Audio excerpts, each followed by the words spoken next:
Nagbabala na ang NASA sa paparating na solar storm sa Earth.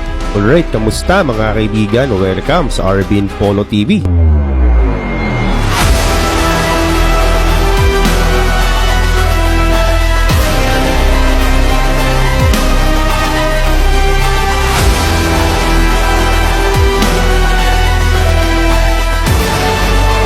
Ano ba ang solar storm? Ano bang kayang idulot nito sa Earth? Dapat ba tayong mabahala dito? At kung sakaling tamaan tayo nito, makakaligtas ba tayo? At yan ang ating aalamin.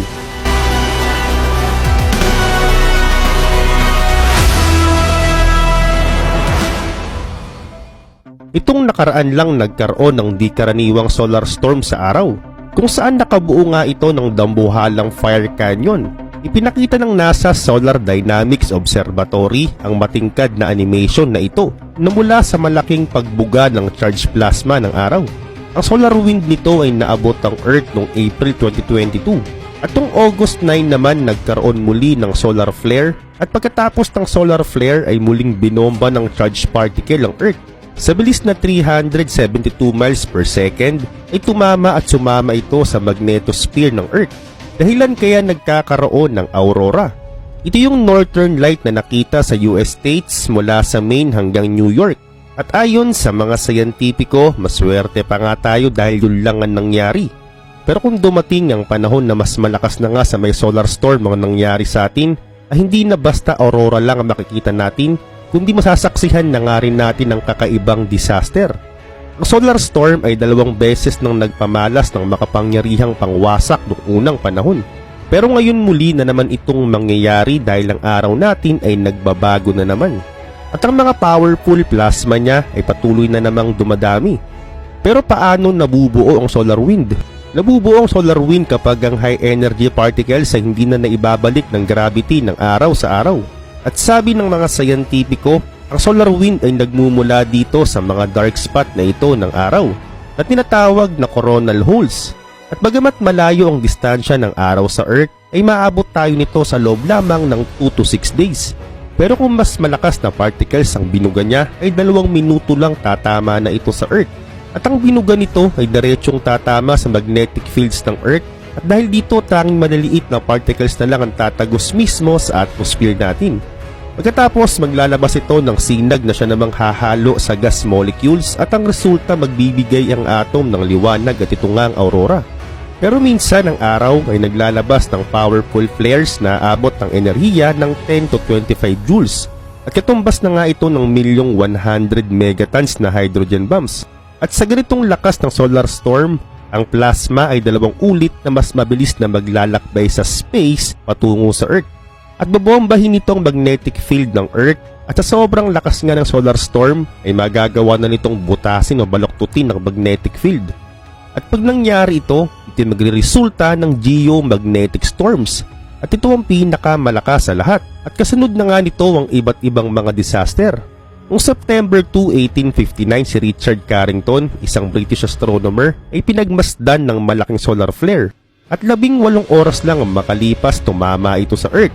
At naitala ito sa kasaysayan bilang pinakamalaking solar flare na tumama sa Earth. At nung mga araw na ito ang mga telegraph ng buong Europe at North America ay tumigil. At karamihan din sa mga poste ng telegraph ay nasunog at nagsiputukan. Nakita rin ng mga tao sa buong mundo ang Northern Lights. Ganoon pa man mabilis lang nakarecover ang mga tao rito noon. Pero wag ka, naganap ito nung unang panahon. E paano kaya ngayon? Hindi lang tayo sa kuryente umaasa. At malamang hindi lang mga poste ng kuryente ang sasabog kung tumama ang solar flare sa ating panahon ngayon. Sa kabilang banda, muling tumama sa Earth ng solar flare noong 1989. Ang buong Canadian province ng Quebec ay dumanas ng biglang kadiliman. At ito'y nagresulta ng kawalan ng kuryente ng milyong mga tao sa loob ng 12 oras. At sa katunayan, ang flare na ito ay di naman gaanong malakas. Ganun pa man ayon sa mga dalubhasa, kung ang flare na nangyari sa Europe at Amerika ay muling nangyari sa Earth ngayon, ay ito'y magdudulot talaga ng kakaibang puwersang marahil gigibana sa mundo. Noon ninakala ng mga siyentipiko na ang solar storm ay hindi madalas bibisita sa mundo. Pero nagkamali sila. Dahil ayon sa may University of Warwick at sa British Antarctic, sinurvey nila ang mga patterns ng solar flare.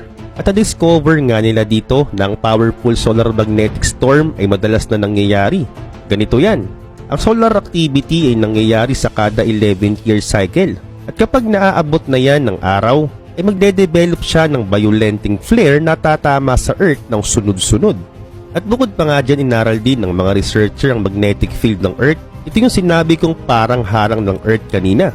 At ayon sa kanila, ang pinakamalakas na power na tumama sa magnetic field ng Earth ay walang iba kundi ang solar flare. May dalawang klase ito, isang magnetic superstorm at isang destructive megastorm. At nabubuo ito sa kada 3 years. Kaya naman ang resulta nito, nasisira ang weather ng mundo at nagkakos nga ito ng sakit ng ulo, high blood pressure at iba pang mga sakit. Ngayon ang mega strong storm ay bibihirang mangyari. Sa loob ng 150 years, 6 times pa lamang itong literal na nangyayaring tumatama sa Earth. At ang solar storm naman ay tumatama sa Earth ng literal sa kada 25 years. At sa nakalipas na 20 years, walang mega storm ang nangyari. Kaya naman inaasahan ng mga sayantipiko na mangyayari ito malapit na. Sa kabilang banda, ang malaking pagsabog na magaganap sana sa araw ay nangyari noong 2012. Pero sa kabutihang palad, ang solar wind ng mga oras na ito ay nilihis ito sa ibang direksyon kaya maswerte tayo. Pero ang kusunod na malaking solar flare ay baka malasin naman tayo. Ang mangyayari sa Earth kapag tumama ito ay hindi may paliwanag ng maayos ng mga dalubhasa. Pero isa lang dito ang hindi mawawala, ang makukulay na aurora sa buong planetang makikita natin. At malamang ito rin ay magdudulot ng kakaibang form ng aurora na tinatawag na Thermal Emission Velocity Enhancement o STEV. Kulay purple ito at hindi gaanong matingkad.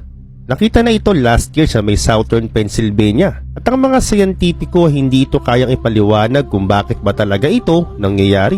Pero nagaganap talaga ito during solar storm. Naniniwala din ang mga researcher na ang STEV ay di lang basta nagpapakita ng makikinang na liwanag.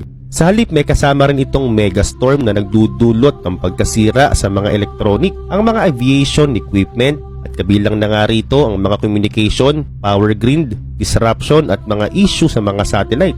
Abot din ito ang ilalim ng dagat at sisirain nga nito ang mga online communication na nakalocate ang mga wire sa ilalim ng dagat.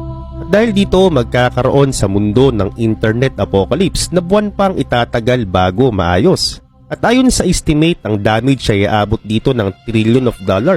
At kung hindi lumihis, ang solar wind noong 2012 ay malamang ang ilang mga bansang tinamaan nito ay hindi pa rin fully recovered hanggang sa ngayon. Pero kung iisipin, mas mainam nga naman talagang yan lang ang danasin ng mundo. Kumpara naman sa mga tsunami, lindol, baha, tagtuyot ang mangyari sa atin. At sa katunayan, sinasama nga nilang ganitong uri ng disaster kung sakaling tumama sa Earth ang malakas na solar flare. Dahil nga nangyayari ang sunod-sunod na mga lindol kapag nagkakaroon ng solar activity. At malamang sa malamang, ito ang naging sanhi ng 9.1 earthquake na nangyari noong 2004. Matapos ang lindol, sumunod dito ang malakas na tsunami at sinalanta nito ang Indonesia, India, Thailand, Bangladesh, Maldives Island, Sri Lanka at Somalia. Halos 283,000 na katao dito ang nasawi at 14,000 naman ang nawala at lagpas milyong mga tao ang nawalan ng mga bahay. Pero ganun pa man, para bawasan ng ganitong kaganapan, nakaisip ang mga scientist ng paraan. Kailangan nilang balaan ng mga tao ng mas maaga. Pero paano? Sa tulong ng mga spacecraft kasama ng mga Solar at Heliospheric Observatory pati ng Solar Dynamics Observatory, silang nagbabantay sa araw. At sa kada merong mangyayaring kakaibang event sa araw, ay ipapadalang mga data nito sa mga dalubhasa at siya namang ipapaalam sa atin. At ngayon, nasa 11th year peak of activity na ang araw. Mahalaga itong malaman ng mga tao dahil kapag nag-decrease ang stormy activity ng araw ngayong taon, ay wala tayong dapat ikabahala hanggang next year. Pero paano kaya kung hindi? Ayon sa pag-aaral ng geomagnetic storm, ay pwedeng manahimik ng 11 year. At pwede rin itong mambigla ng hindi inaasahan. Kaya naman dahil dito ang mga gobyerno ng iba't ibang mga bansa ay talaga namang ginagastusan ng siyensya para malimitahan o maagapan agad ang posibleng malaking trahedya. Kasama na nga dito ang Parker Solar Probe. Ang probe na ito ay nakakatulong sa mga siyentipiko para makakuha ng accurate track ng storm formation sa araw. ang NASA rin at European Space Agency